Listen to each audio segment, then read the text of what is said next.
Welcome to People Make Roofing, a call to action led by Roofing Talent America and rooferscoffeeshop.com. We're tackling the industry's biggest challenges, from outdated misconceptions to the widening skills gap. Our mission? To show the next generation the true potential of roofing, including the diverse opportunities, endless growth possibilities, and a chance to make a lasting impact. Join us as we share unfiltered stories from the industry professionals across North America, inspiring and guiding the future of roofing.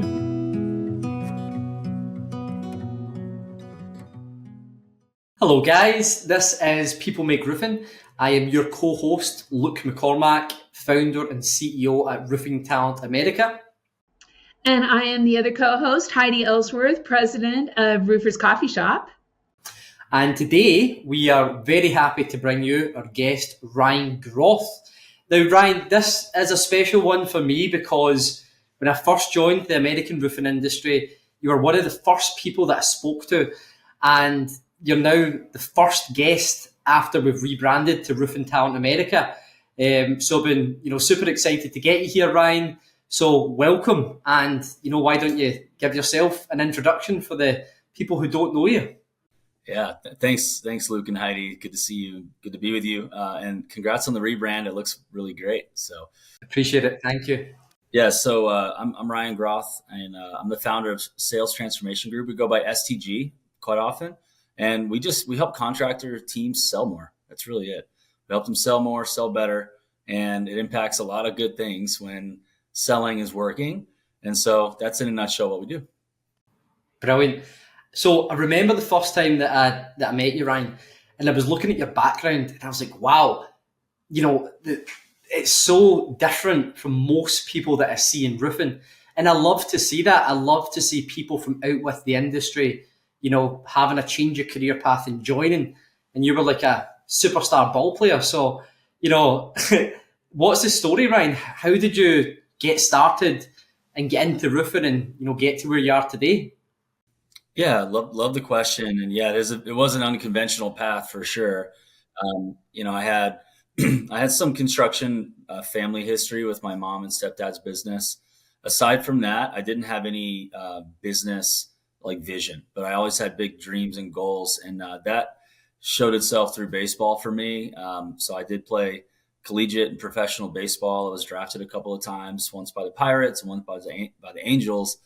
And, just becoming a professional athlete formed me into who I am. Like, it's not like all of who I am. There's other parts of me that it's my identity. But like, man, being a hard worker, doing hard things, going the extra mile, doing things that no one else would do, putting time in the gym, competing at a high level, like traveling, all the sacrifice, all the things that I did to get to that level, which wasn't even like, all-star major league millionaire level, obviously, or else I maybe wouldn't be doing this. But I got to a point where it formed in me something that was transformational for me. Like I went out, maybe a broken family, some challenging upbringing, to professional athlete, confident, can go out and do things. And by the time I was 25 years old and my wife and I are, getting married and we're about to have a kid, I knew I had what it took to figure stuff out, but I didn't know what it would look like until I started to meet certain people in the roofing industry. And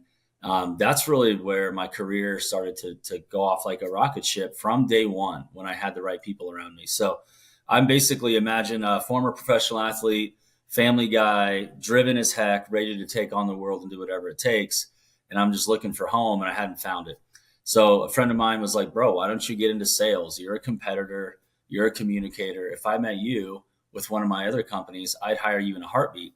And I was like, I've never heard anybody that like I know and respect say that to me before. And I just started to realize, like, hold on, like once I started getting into sales, like this is like a sport. This is like everything that I did and who I became to get to the level I got to as athletics, I can do that to make money. Like it's almost like easy, like a cheat code. Like, let's do it. So I felt inspired to take action. And when I saw roofing, I was introduced and I got to be a part of a large organization in South Florida that just sold to a private equity group, a small boutique firm. I think they're doing around 80 million a year in commercial roofing. And one of the most respected brands and CEOs probably in our last generation And I got to sit under him for, 4.5 years and probably get 30% of his time. I mean, I was grabbing his shirt every second. We were running and gunning, and he taught me the game. He taught me the game of business in roofing. And as I was actually part of something beyond the roofing business, I got to take a CRM tool he built for himself out into the industry. And it wasn't just, hey, here's an awesome technology, here's where we're going. It was, hey, here's how to be better at growing your sales team. Here's how to manage your pipeline. Here's how to set goals. Here's how you should go about your sales process. Here's how you should lead with service. And here's how you grow your brand. Here's how you should set up your org chart. Here's how you should assess your team. Here's how you should coach them. And I was just doing that for 4.5 years to supplement the CRM usage to gain adoption. Well, what I didn't realize was what was being incubated was a sales trainer that was going to go out into the industry. I had no idea. I was just trying to be the best I could to bring value. And Heidi remembers me in those days. And then whenever I finally, him and I ended, I wasn't even expecting it. I thought I was going to run forever with the guy. It just turned out that we ended up parting ways, and I started STG 7 years ago now. I was in such a tight corporate environment with him, which I love him. I let my hair down for real. Like I grew it down to here for like 2 years because I was like, I'm on my own. Hey, let's go. And it was awesome. So I basically from there just did the same thing I did. Instead of without a CRM tool I was using, I was doing it more with sales processes, coaching, and my time. And I would just go and light a team on fire and get them going and just tell them what they need to do and coach them. And then, that was it. And I'm not really an extraordinary TPO and PVC. I know the products, but I'm like, I'm caring less about that. I know there's other people that can do that. I care about people and the business and the leadership and the culture they're creating. And if we can make that incredible, everything else will figure itself out. That's a fact. So that's really where I saw the opportunity and started running and found my home here. I love that story. And the thing I really love, Ryan, is that I got to be a part of it and watch it because you just done such great things and finding, there's just finding a need and seeing that need and filling it that is so important. And I kind of, this next question, I'm not even sure if I should ask you because I think you just told us the answer, but I would love you to go a little bit more on that. But what is the most rewarding about what you're doing right now and where you've come to? Yeah. Very rewarding part of the business is like a company wants to grow. Maybe they're 4 million, they want to get to 10, or maybe they've been stuck at 15, they want to get to 30 one day. And what's really the problem, like the constraint in their business, is they get caught in this reactive sales culture, and they get caught in this in the prospect kind of steering every conversation, and then they become more like a bidding company. They're just quoting, they're just estimating. And what's very rewarding is when I see them go from that to what we like to call the graciously assertive alpha dog, is one of our ways we describe salespeople. Be the graciously assertive alpha dog. And if we do that and we start to control the process and we have things we want and need to accomplish to help the prospect who doesn't necessarily know what they don't know. And when these sales reps and these sales leaders are trained on this thought process and they understand how to go through a sales process that's professional, that supports everybody's needs, and they start closing more deals and making more margin and having bigger deal sizes, the owner's like, oh my gosh, like the sales team's setting me free because they know what they do. Now they can grow the business in other ways. And then I love seeing one of my favorite things. This is just like one of my favorite things is when I see like the professional sales manager hired at a roofing company.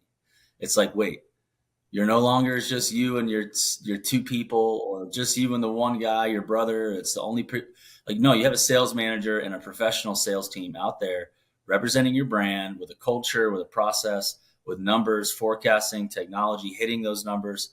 And I love seeing a company go from like where they are, maybe kind of like middle level committed, not super buttoned up, to a professional sales team representing a commercial or residential roofing company. I'm like, whoa, this is impacting their business and their bottom line. It's really cool. And then if someone sells, which in the last few years has been the thing, I know we've had a part of that. It's really cool. So yeah, it's very rewarding.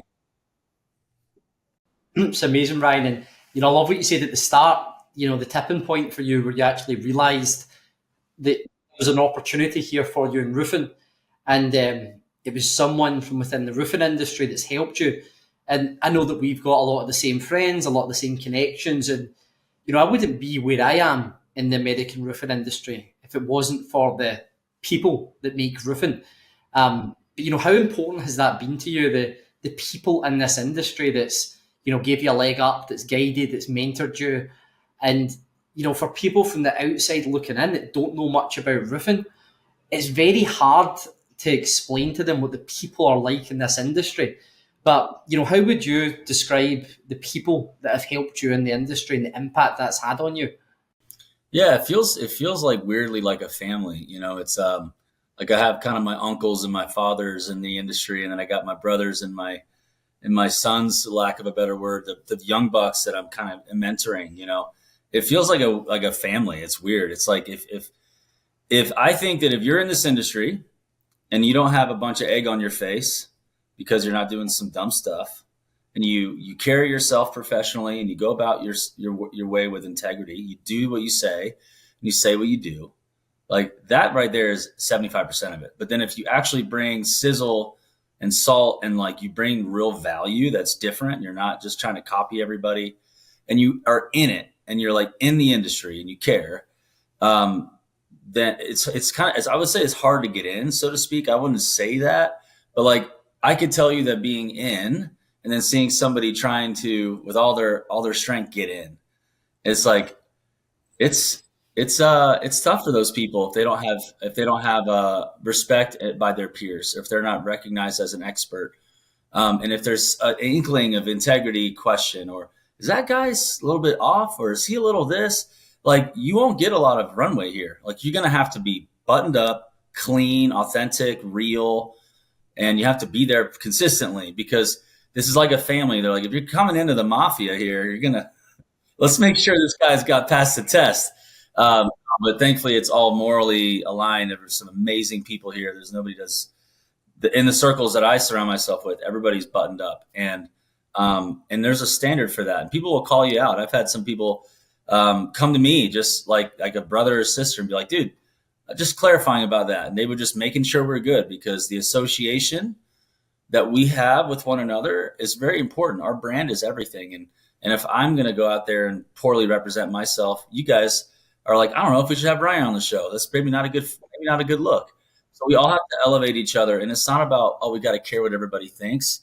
I think we just care about doing the right thing so much in this industry, because we've seen some poor integrity over the years, but we're just like, a generation ago it was worse, but now it's like we're sniffing that out. And it's just there's too much access to good people now, that if you leverage it right and you nurture it right, it can be very rewarding. But this industry, I like to have uncles and some mentors that have helped pave the way and been a customer of mine and helped support my cause, because I think people can see what's in your heart here. They care.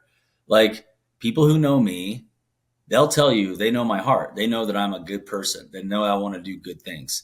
And if someone's shady and they're off and they're selfish and they're all about them, I mean, people just in this industry, they won't ramp that up. At least the people you want in your corner. You just said something too, that Ryan, that really hit. And that is, a couple decades ago, maybe not even that long, but roofing did not have that great of a reputation. And I mean, over the last 10 years, and definitely Luke has seen it, internationally, but in the US, we have seen such a turnaround in just the pride and respect of roofing and who we are.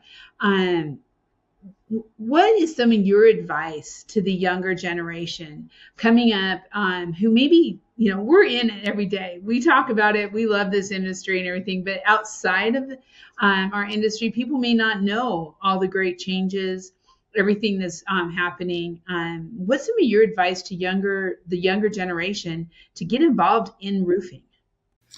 Yeah. So I'll say that roofing, is a great opportunity. It's an industry that's never going away. It's like you're thinking about job security and you're like, I'm going to go be a nurse or I'm going to go be in medical. And you're like, great. Why? Because there's always going to be a job.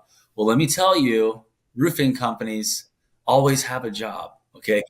Because the roofs need to be repaired, replaced, and built from scratch all the time.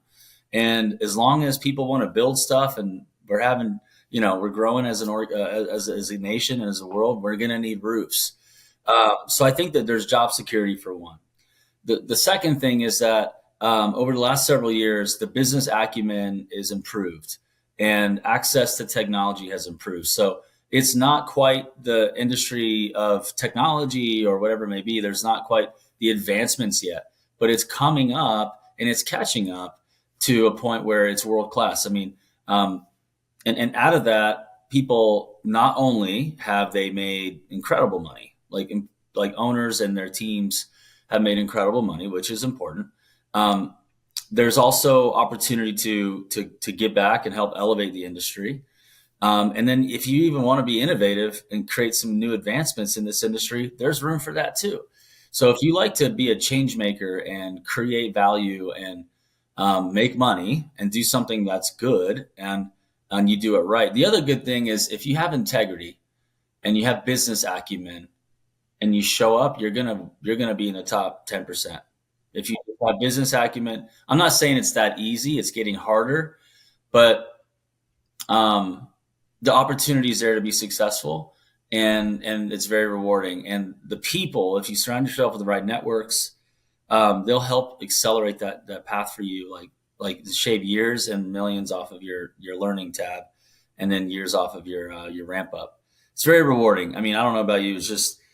It's like it changes, but it's not going anywhere. It's like it's a good place to call home, and you get to work outside. You get to deal with people, and you get to use technology. I mean, anybody who has any desire to do cool stuff professionally has an opportunity in roofing. There's the sky's the limit for anybody here. Yeah, you're so right, Ryan. I am I'm really interested about the sales trading business that you have. Obviously, I cut my teeth in the UK, and this doesn't exist in the UK. There isn't a sales trading company that works specifically in roofing. And I know there's a lot of service providers in the American roofing industry that are roofing specific, that do things particularly for roofing. I'm keen to hear, how was that adopted by the market? Because I don't really know of anyone else that does it specifically in roofing, Ryan. So was there certain companies that were early adopters? Was there, other people that you had to sort of convince? How receptive has the market been to sales trading? Because the reason that I ask is, very often we've got a roofer who becomes a businessman, and, delegating and bringing in outside help isn't always their first port of call. But then we've got others who they'll take all the help they can get, they'll outsource everything, they'll try new things. But yeah, I mean, how receptive was the market when you brought it in? And to companies now who maybe don't use you guys for sales training, what would your message be to them? Yeah, so I don't think very many people are looking up roofing sales training on the internet. They're not Googling that keyword and finding us. But we're not exactly saying, we're not doing things that are everybody knows is in high demand. We're creating pain in our, we have to create pain and convince people. But I like to use slightly different words, and instead of saying it that way, I'll use something like, and would be the message that I would say to anybody. It's like, okay, if you as an owner are having to carry a lot of the weight to grow your business and sell, then you have a high paying job as a business owner. That's really risky. You don't have a business until you have a leadership team and departments, and you can run a business without having to be in it, and you focus on your superpower, then you have a business. And in order for you to do that, you have to have revenue. And in order for you to have revenue, you have to make it repeatable, and you have to have the right people doing the right things consistently in order to not be on this revenue roller coaster that many people will have. Because you go sell a bunch of work, and then what do you do when you do that? You got to go do the work. So you stop selling, and now you're doing. And so you have this, and then when you're done doing the work, let's go get some work. And so if you don't have a big pipeline, you may just lower your price. and then you're stuck, and then you have less margin than you want. It puts more pressure on your crews, and you don't want to hire anybody else because you don't have like a guaranteed backlog of work. So you're kind of in this spot like, wow, no wonder I'm not growing. It's because I don't have my foot on the gas with sales. I need to do that all the time and make it a problem on production. We'll fix that later, but we have to create a constraint in production by making sales a big deal. And if you don't do that, you're not going to just like naturally, magically grow. You may have some storm that hits and stuff falls in your lap, but it's never on purpose with a plan. You're just randomly winning. I want you to win on purpose and like make it through tough times. And when other people aren't doing this hard stuff, you are. So what that looks like is you need a sales process and you need a sales training process to get other people on. And it's better if they don't know anything. It's better if they don't know anything, but this is the first thing they learn and they don't have any bad habits and they fit your culture and you have a vision and they're driving with you and you're building something great. Because at the end of the day, people like being on winning teams. And I don't know very many winning teams without a head coach and an owner who doesn't have a plan, who doesn't want to win a championship, doesn't have goals, it doesn't have a roster they want to build, doesn't know how to be a great organization. You as an owner need to be a business person that happens to be good at roofing, do roofing, and you need to make sales something that you are not going to like skip on. Make sure it's awesome. Make sure it's buttoned up. Make sure you have the right people in the right seats. When you do that and you're strategic, you can have consistent, predictable growth. And I don't know about you, but like getting to 10 million isn't as easy as people make it seem. Getting to 20 is not. Getting to 30. And then growing year over year, predictably, profitably, and having a big EBITDA is not easy. Like this is absolutely hard.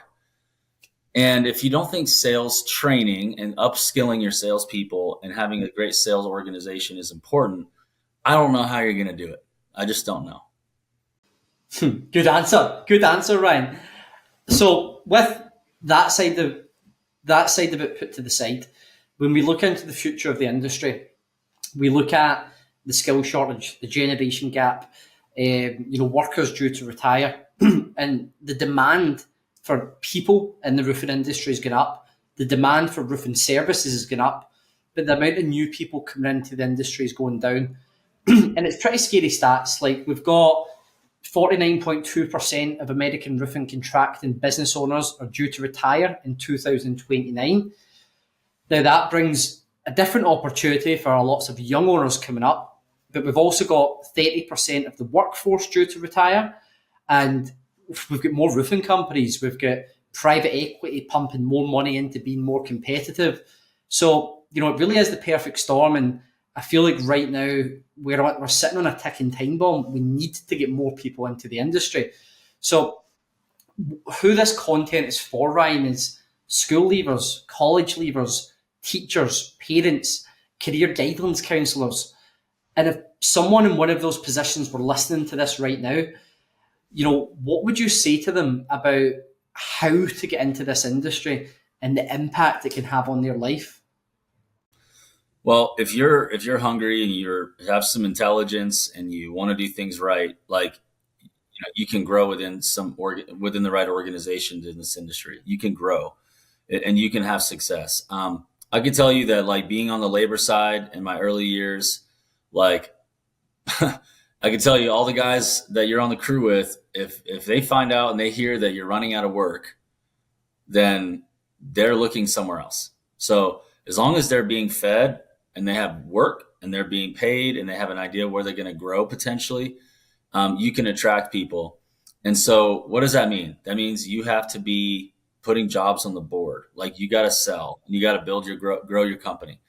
You can message this to the industry in your local area to get people come on. And if you're being attracted or recruited into a roofing company, I just want you to know, like, if you're smart, you work hard, you do what you say you're going to do, you can grow maybe even out of the field, potentially into the office, into something else if you wanted to. I'm not saying you should. Production's amazing, but there's great opportunity here. And like, the sky's the limit. I said that earlier. The sky's the limit for somebody who wants to do great things. And technology, there's so much opportunity. I mean, if you're hearing this and you're thinking, okay, where should I go that's going to help me grow? that's always going to be there. That's not just going to close up in this industry, that has great people in it, that has opportunities for me to learn more, has, if there's a good business in my market that wants to help people grow like that, I know if I work for them, I'll prove myself and we'll do great things. And if not, there'll be a better chapter somewhere else. What industry should I choose? It's like, it's like roofing has all that. It has all of it. And it may not be thinking about shingles and TPO isn't the sexiest thing. It's not like you're going to Lululemon, but like, dude, Lululemon people make like no money. Do you want to make real money? Go do something that's really useful at a high value in this industry and your market, which roofing is one of those things. And, it's a great industry. I'm so grateful it kind of pulled me in and allowed me to cut my teeth and allowed me to make some messes and find my home. And it allowed me to like be here because it's feeding my family and it's helping feed families on my team. And it's helping salespeople feed their families, which feeds the families of the crew. So like just all of it, just a trickle down effect and being good at something and finding your niche. But there's a home for you here. But I would encourage you to come somewhere and learn and put down roots and have a place to jump from. I'm so glad I spent 4.5 years down in that company in Fort Lauderdale.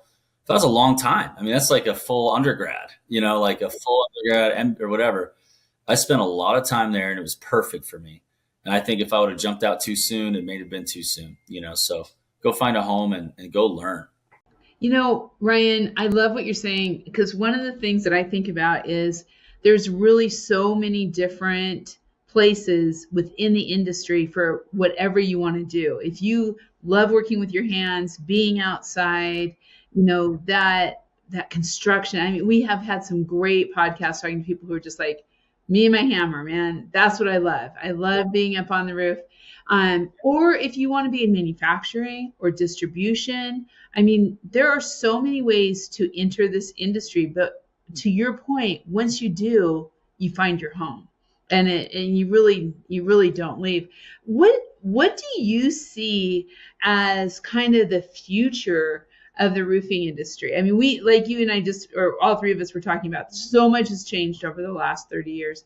What is the future of the industry and what can young people kind of look forward to looking ahead? I would say that, I started in the commercial industry and then I kind of started to expand out into residential and learn the insurance side.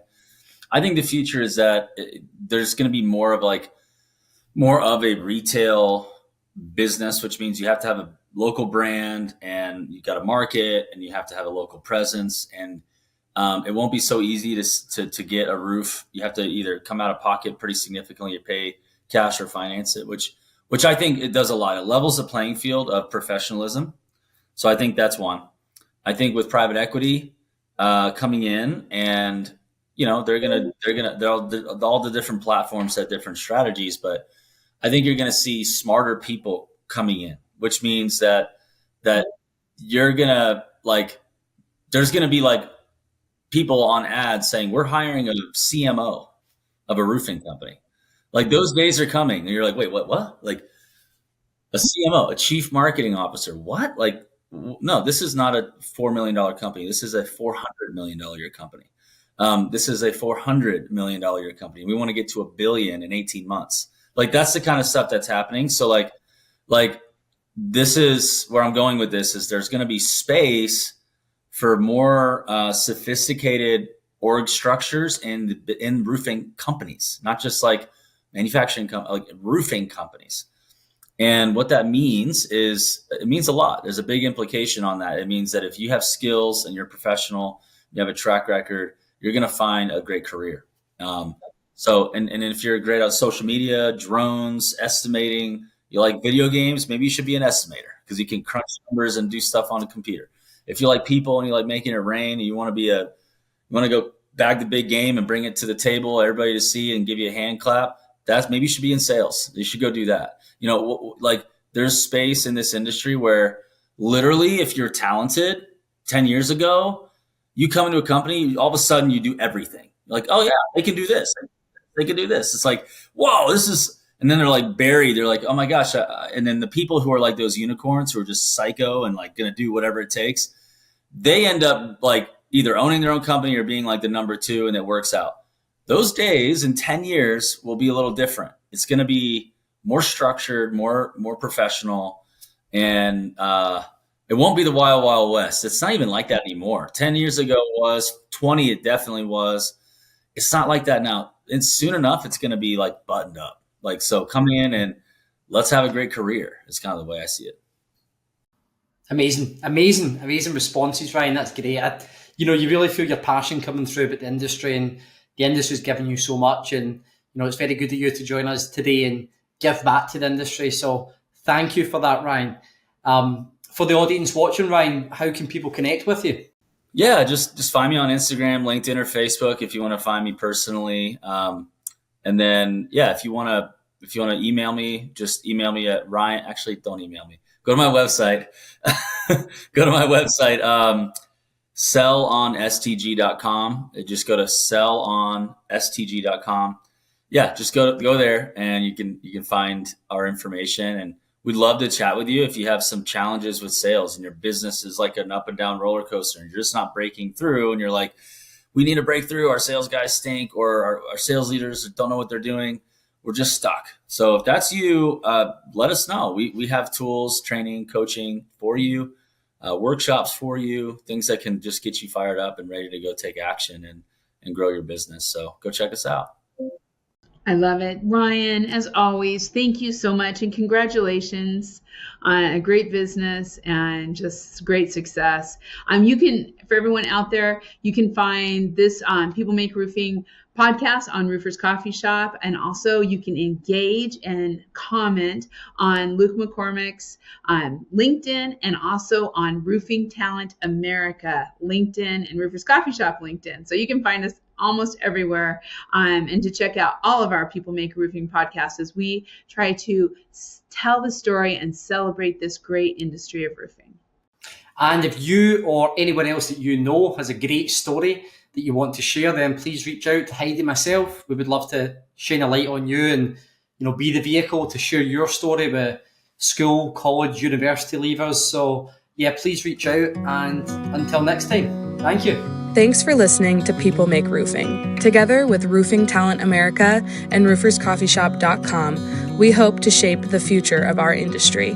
Share this episode and keep the conversation going, because people truly make roofing.